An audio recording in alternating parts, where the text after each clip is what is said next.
আজকের গল্প পাপে ছাড়ে না বাপেরে। করিম মিয়া একজন দুধ বিক্রেতা। তিনি চিকন বুদ্ধির বাঙালি। তাই 10 লিটার দুধে 5 লিটার জল মিশিয়ে 15 লিটার করলেন। সামান্য বুদ্ধি খাটিয়ে পাক্কা 5-6 লিটার লাভ। খুশিতে চোখ চকচক করে ওঠে তার। দুধ বিক্রির টাকা পকেটে নিয়ে তিনি চাল কিনতে যান দুলাল মুদির দোকানে। দুলাল মুদি তাকে অতি উত্তম চাউল, এরকম চাউল কোথাও পাবেন না ইত্যাদি বলে শেষে পাথর মেশানো চাল বিক্রি করে। ওজনেও আধা কেজি কম দেয়।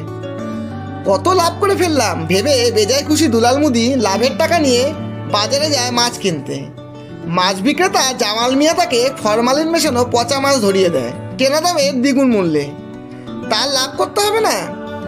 কিছুক্ষণ পর জামাল মিয়ার কাছে খবর আসে তার ছোট ছেলেটা অ্যাক্সিডেন্ট করেছে। দ্রুত সে তার ছেলেকে হাসপাতালে নিয়ে যায়।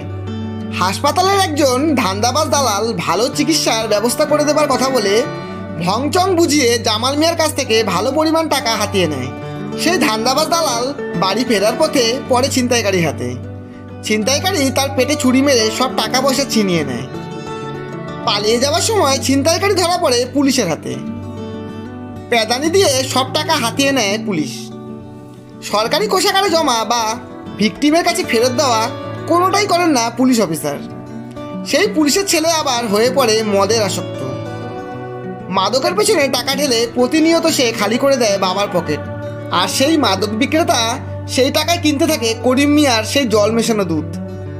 যারাই অবৈধ পথে উপার্জন করে তারাই মনে করে যে সে বিরাট লাভ করে ফেলেছে, কিন্তু আসলে তা নয়। সে একজনকে ঠকাচ্ছে, আবার তাকে ঠকাচ্ছে অন্য কেউ। যেহেতু সমাজের প্রত্যেককেই একে অন্যের উপর নির্ভরশীল, আলটিমেটলি সবাই চক্রাকারে ক্ষতিগ্রস্ত হয়। বাইরে থেকে হয়তো মনে হয় অসৎ লোকগুলোই সফল, তারাই সুখে আছে, আসলে তা নয়। তারা নিজেরা হয়তো মনে করে এভাবে তারা খুব ভালো থাকবে, আসলে তা হয় না। অসৎ পথে উপার্জন করে শেষ পর্যন্ত কেউ পার পায় না। পরজীবনে তো পরের কথা, এ জীবনেই তারা পেয়ে যায় কর্মের হিসাব। ধন্যবাদ।